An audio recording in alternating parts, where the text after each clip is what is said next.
Miss WOC Reader, and welcome back to my channel.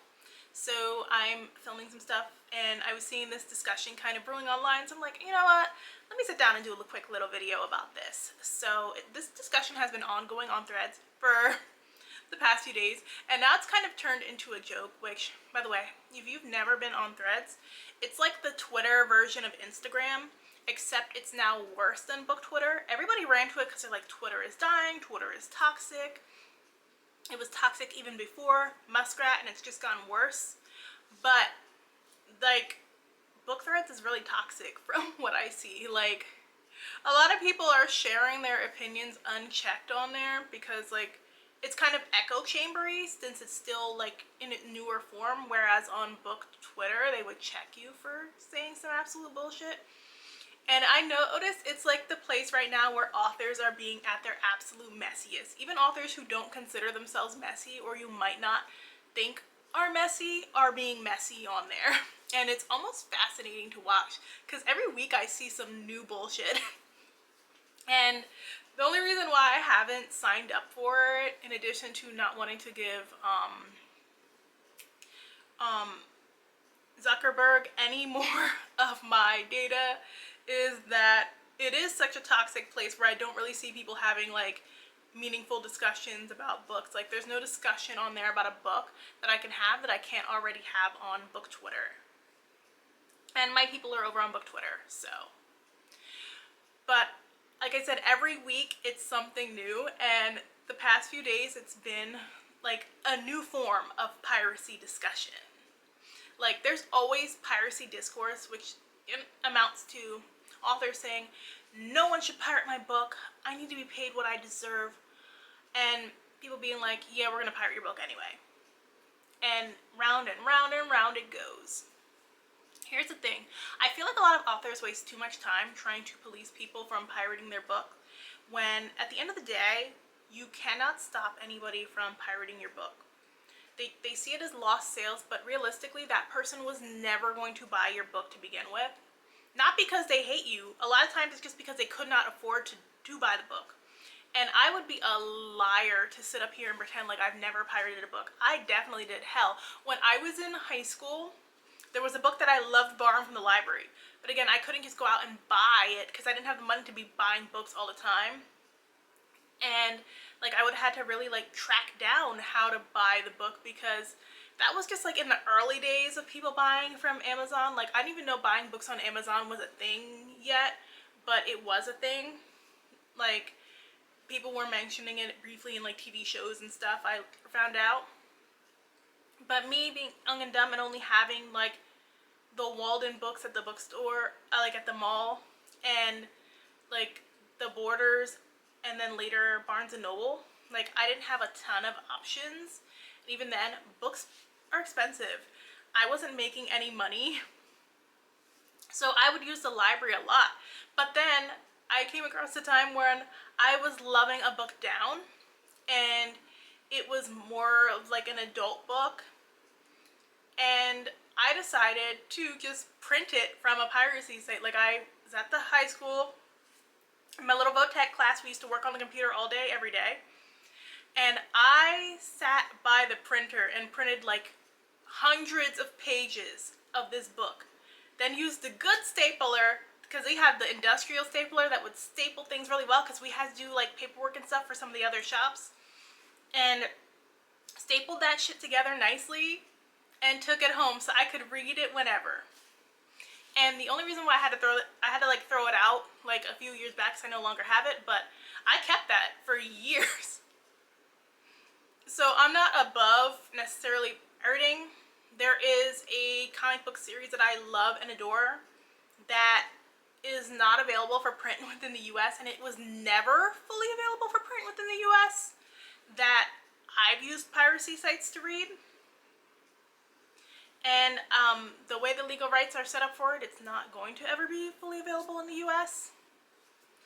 And I wouldn't say that necessarily hurt the comic sales, just because it's not ever really been well distributed in the US and widely accessible to where they could say, we lost readers from this piracy site.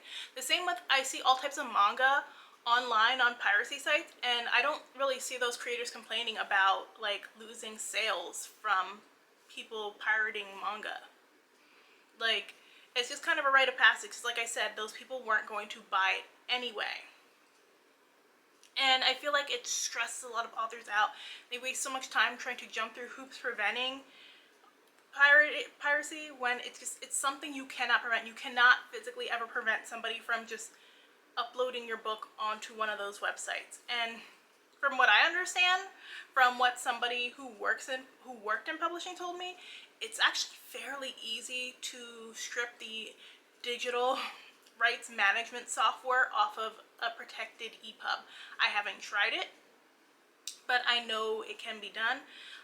From what I remember, Tor specifically does not include that on their books, and they tell you in a disclaimer when you are purchasing the book that they choose not to have that software on their ebooks, which I find really commendable. Because, like, if people are going to pirate it, they're going to pirate it regardless. Like, we've seen all types of hacks, like, for how to get around paying for books, including, remember when Gen Z was telling us to buy the book, read it, and return it right away? Like, I can't say that I've not returned a book because I've definitely done that too. I remember one time an audiobook was so bad, I got like halfway and I had to return that back because it wasn't worth it for me, and stuff is expensive. I don't have to pirate now because I have enough money to be able to afford the books that I want to read. It's a little bit more of a hassle for certain books just because some aren't available in the US. And as somebody living in the US, I am very blessed to be able to have access to so many books, because there's so many people outside of this country who do not have access to books. I mean, even within this country, there's just so many pockets where people don't have a good library or have a good bookstore. But outside the country especially, when I went to Guyana last year, I remember opening up NetGalley, because I always look at NetGalley to see what books I want, and it giving me a message that says, you are currently in the Commonwealth. Like, please redirect to the NetGalley UK site. The NetGalley UK site doesn't have half the books the US one does, and then it prioritizes people who live within the UK. So even though Caribbean reviewers are being directed to the UK site, they're not getting approved on the UK site for a lot of stuff because they don't live in the UK, even though the UK is considered the distributor for their region. And it's not like these readers can go to the publishers and just beg them to put the foreign rights to the book and have the book immediately come to their country. That's just not how it works. And I feel like a lot of authors are just not really understanding when that's brought up. Like, at the end of the day, you just can't control the distribution of your book fully. And having people sign NDAs to try and prevent them from pirating your book is not going to work. First of all, there's no legal ground to stand on. NDAs are to prevent sensitive information from being shared. Like, the purpose of ARCs is that we're going to talk about non-public information. So it makes no sense for me to sign a legal document saying I won't share non-public information. Also, like, I just don't see how it would stand to hold up for the distribution aspect of it all. And I don't see any lawyer, like, taking that request seriously. I mean, like, unless they just want the money. So if somebody tried to get me to sign a legal document as an art reviewer, I would say no and just reject their request, because you don't get paid to ARC read for the most part anyway. So why would I sign some legal document saying that I'm bound to this and I'm not making any type of money off of this whatsoever? That's stupid. Like, at least when your job forces you to sign an NDA, you are getting a paycheck from them. And even my job kind of forced an NDA on us, like, last year, prior to when I got laid off from that job. where we didn't want to sign it, but it was basically like either you agree or you don't agree. Either way, it's going to apply if you want to continue working here. So reluctantly, we just had to continue working there. I guess I find the whole ARC piracy conversation so fascinating, especially when it comes from traditional publishing, because usually when I see these ARCs like distributed illegally, it's an inside job.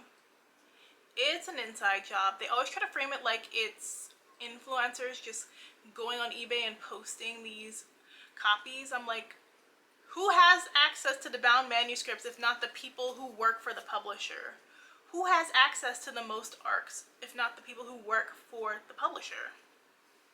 Like, I'm sure, yeah, there's like a handful of influencers who might be selling that stuff on eBay, but for the most part, it's people who work for the publisher. You already keep telling us that these people do not get paid enough of a livable wage to work in New York City, and on top of that, they often have to have second jobs. So like, I can't say like if I had extra copies of a book that I wouldn't try and sell it to make extra cash if I'm in a tough situation and I need extra cash. Because they do know that certain books are in demand and people will pay big bucks to be able to read it early. So like, it just makes sense that it would be like an easy way for like a low-level employee to get cash. And I'm not saying it's right, I'm not owning it, I'm just saying it happens.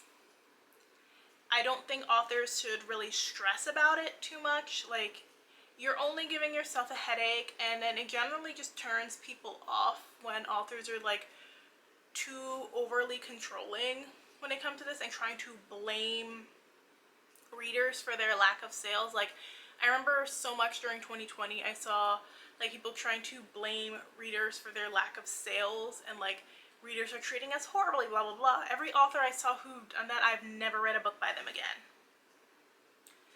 So let me know what your thoughts are on this whole ARC piracy discourse. Have you ever pirated a book before? Or if you are an author, are you adamant about trying to find a way to end piracy? And if so, what are the steps you're going to take to do that? So if you like this video, make sure and hit that like button. Thanks so much for watching, and I will see you guys in the next one.